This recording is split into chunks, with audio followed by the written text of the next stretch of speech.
He was a man of faith. She was the woman who stood by his side. But in one moment of weakness, she shattered everything. And the man who preached forgiveness became a killer. Cut to a dark, empty church.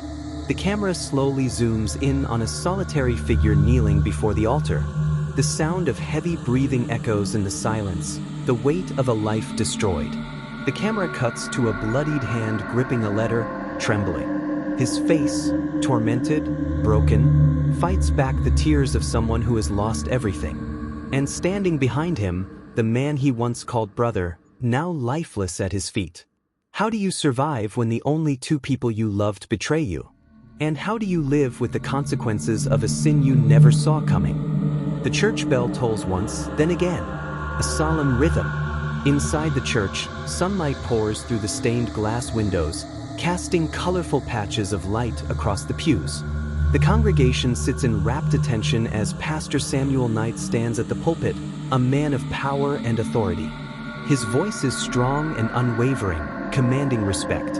Samuel, preaching, "Sin is a poison, my beloved congregation." It lurks beneath the surface of every action, every word.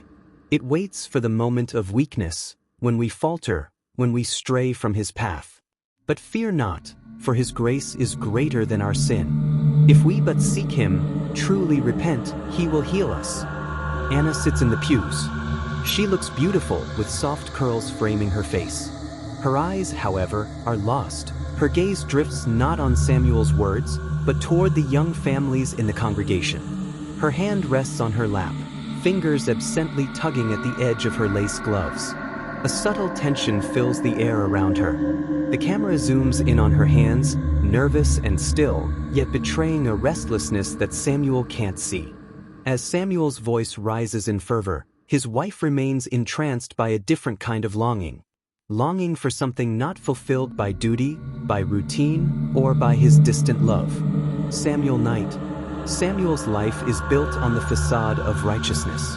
As the town's beloved pastor, he commands the respect of everyone around him.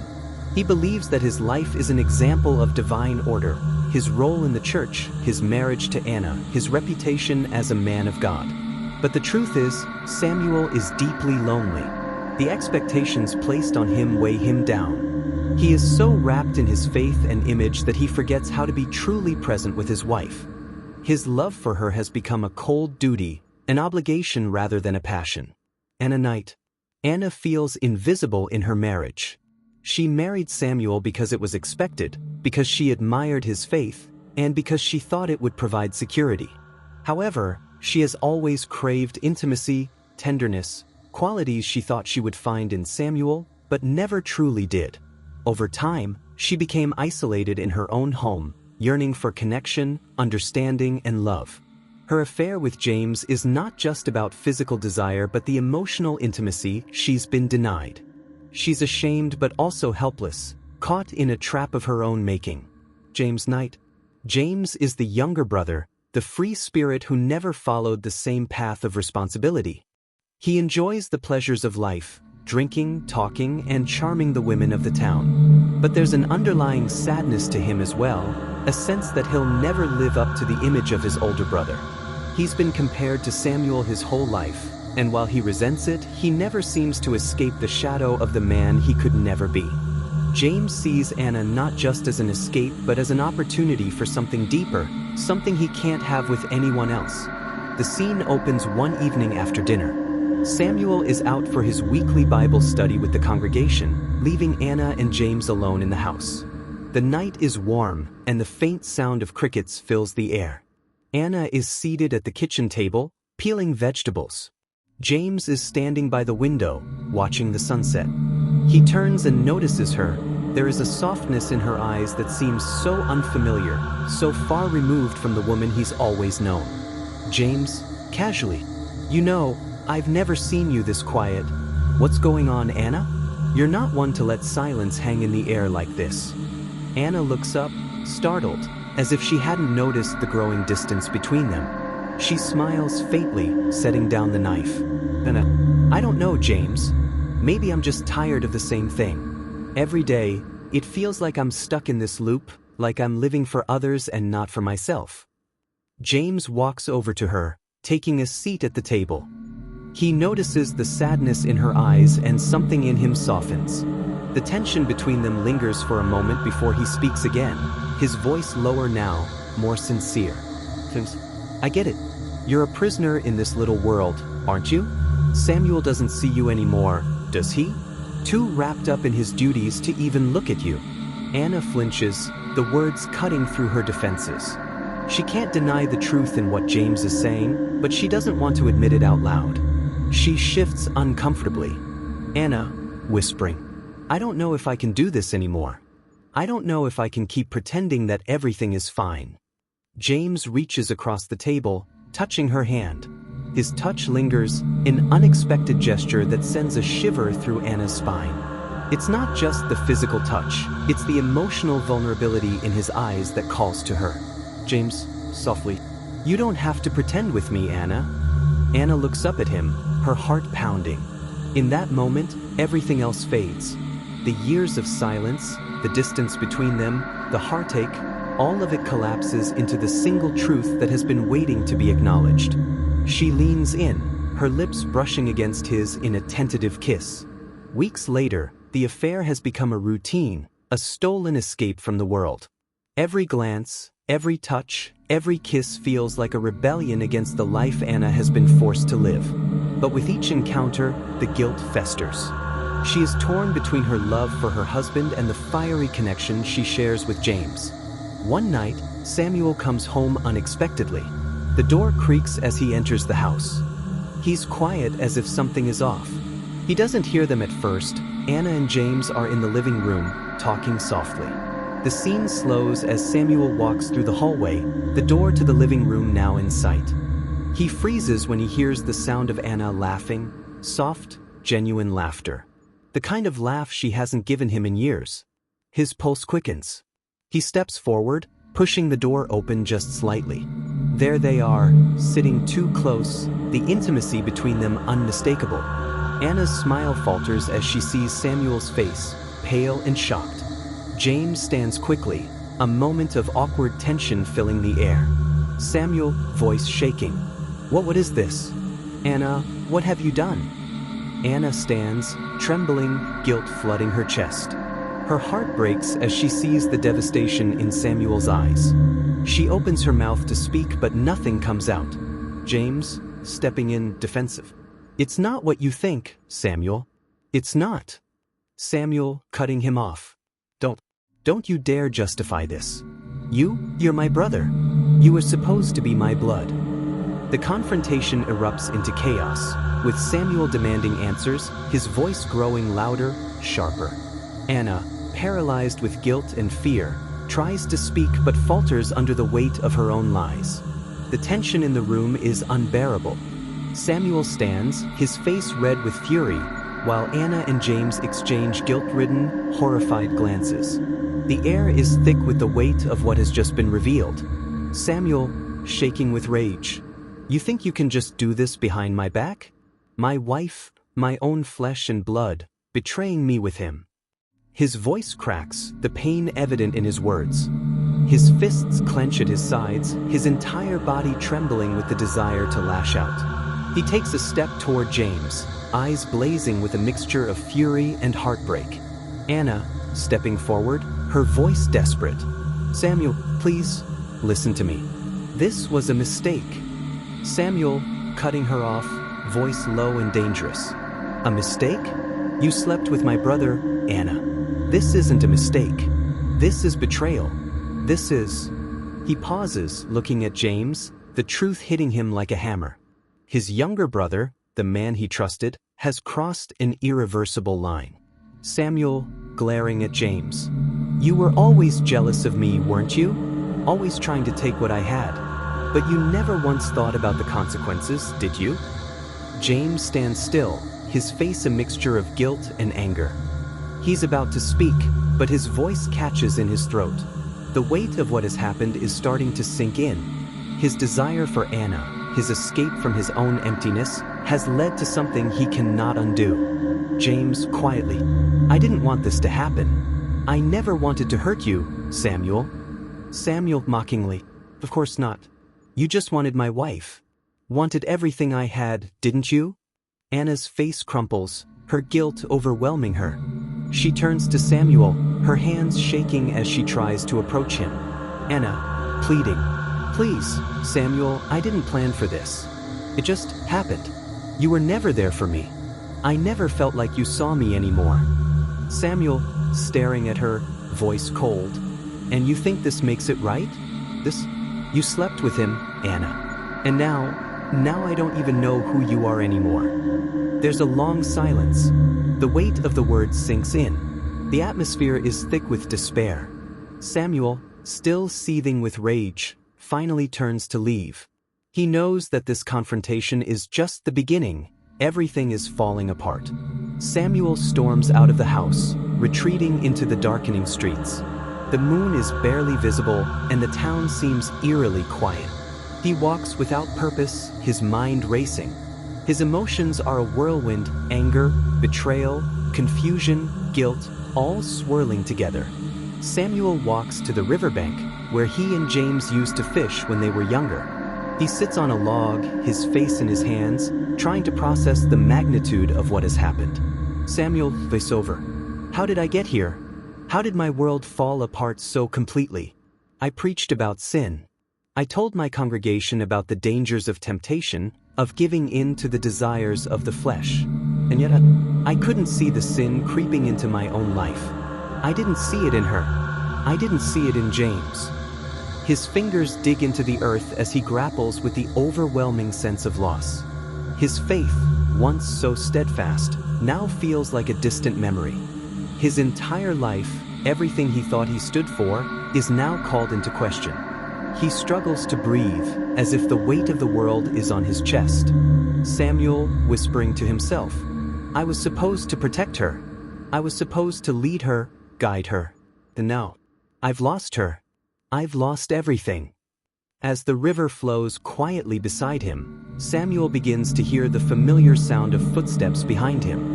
He turns slowly to see James standing at a distance, his face torn between guilt and determination. James, softly, I know you hate me, Samuel, but I never meant for any of this. I never wanted to destroy you. Samuel's face twists in anger. Samuel, bitterly, then why did you do it? Why, James? James steps closer, his voice growing more desperate. James, voice trembling. I don't know. I thought if I could be someone else, if I could feel something real, maybe I could stop being the man who was always in your shadow. Samuel, looking him in the eye. You've always been a failure, James. And now you've made me one too. The silence stretches. The cold night air feels suffocating, and Samuel, consumed with anger and sorrow, makes a decision.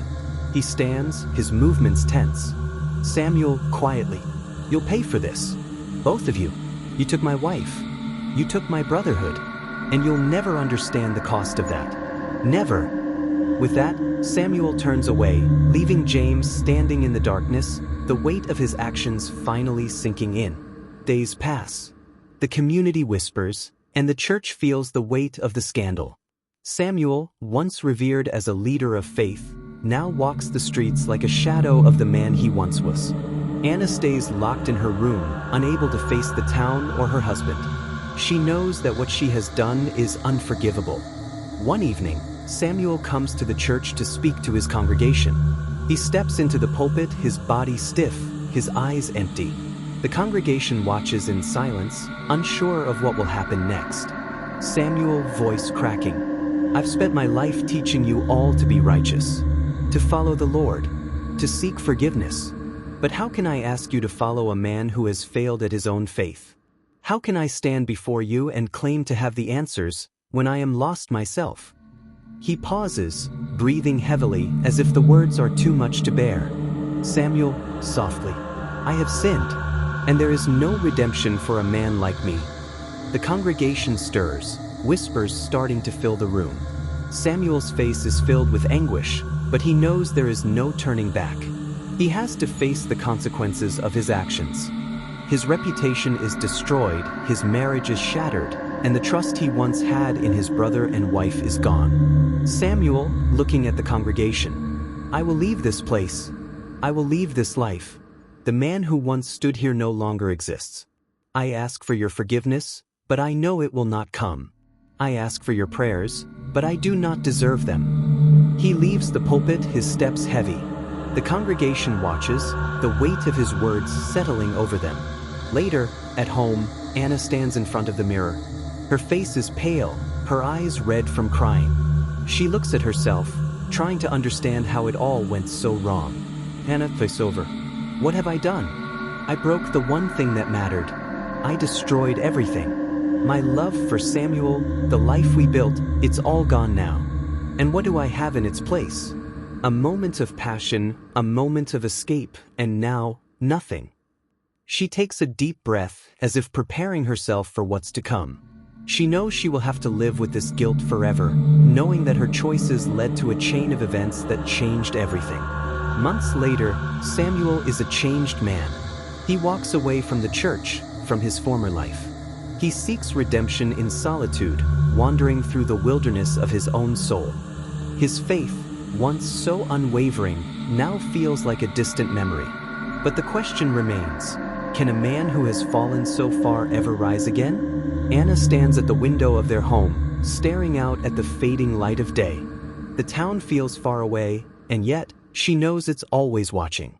Her thoughts swirl like the autumn leaves outside, spinning aimlessly in the wind, never landing. There's a deep ache in her chest, guilt, sorrow, longing, but there's something else now too, understanding. Understanding the cost of her choices. She speaks aloud, but there's no one there to hear her. Only her own voice echoes in the stillness. Anna, softly. I thought it was love. I thought it was freedom. But it was never real. It was a fleeting moment, a desperate escape from a cage I built myself.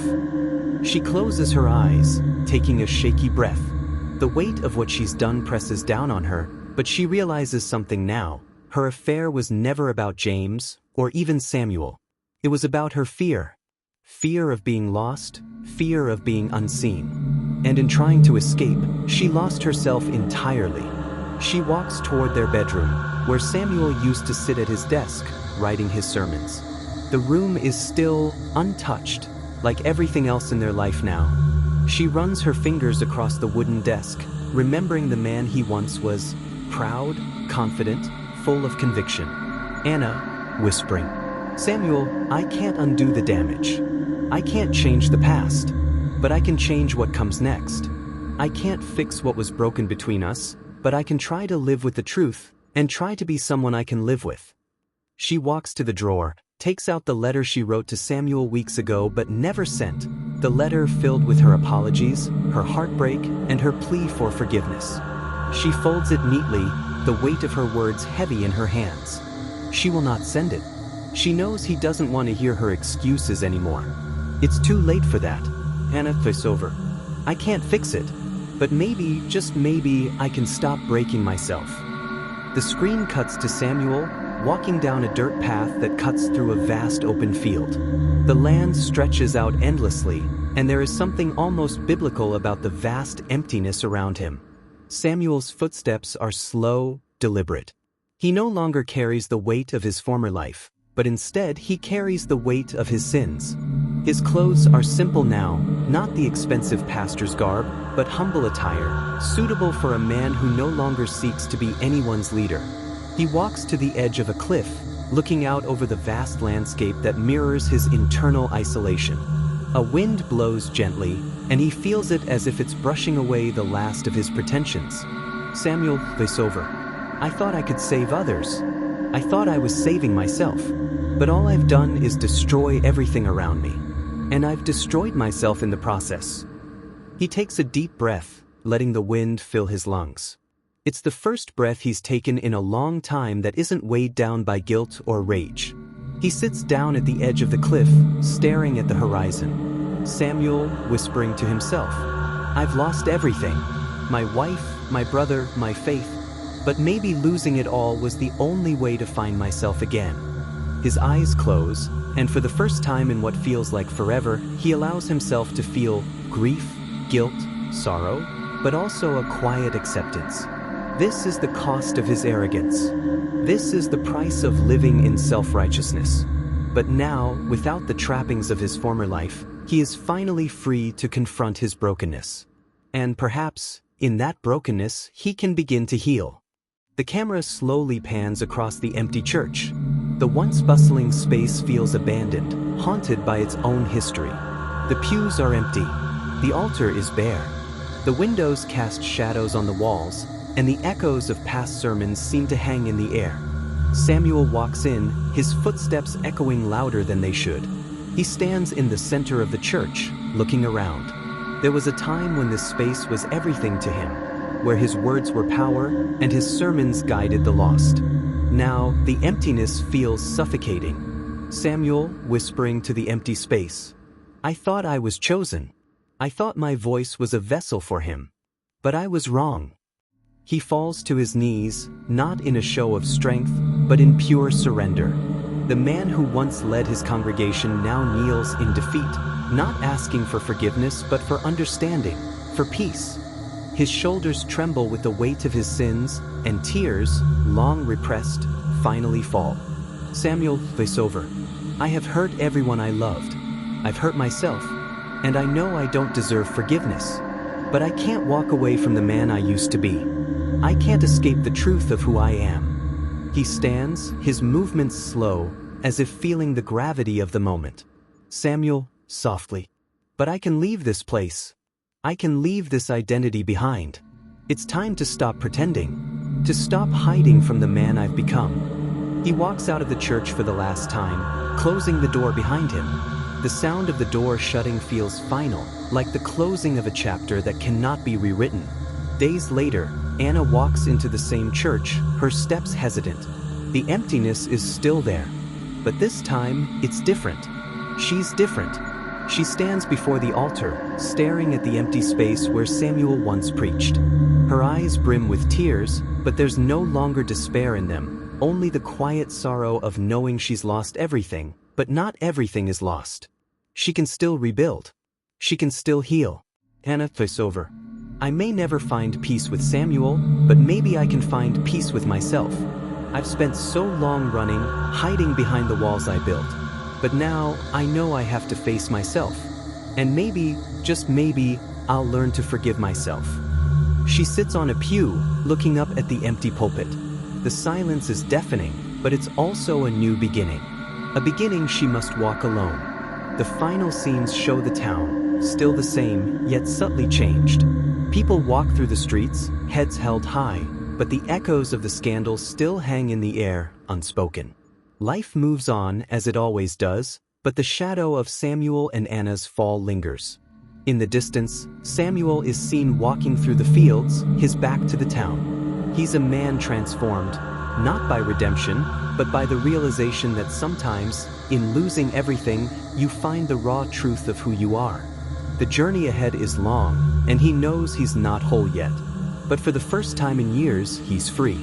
Meanwhile, Anna stands at the door of their home, looking out toward the horizon. She takes a deep breath, her heart heavy but determined. Anna face over. "The past is gone. The future is uncertain. But I have today. I have this moment. And that's all I can ask for." The camera pans up to the sky, the sun setting in the distance, casting a warm glow over the land. The past is gone, but the future is still unwritten. This conclusion brings emotional closure to both Samuel and Anna. Samuel's path is one of destruction, but also a hard-earned understanding of himself, while Anna's journey is more about self-forgiveness and the painful process of coming to terms with her mistakes. The ending leaves them both on separate paths, but with the possibility of healing, offering a nuanced and somber resolution. Thank you for joining us for the true crime documentary. Don't forget to subscribe for more chilling story true life crime.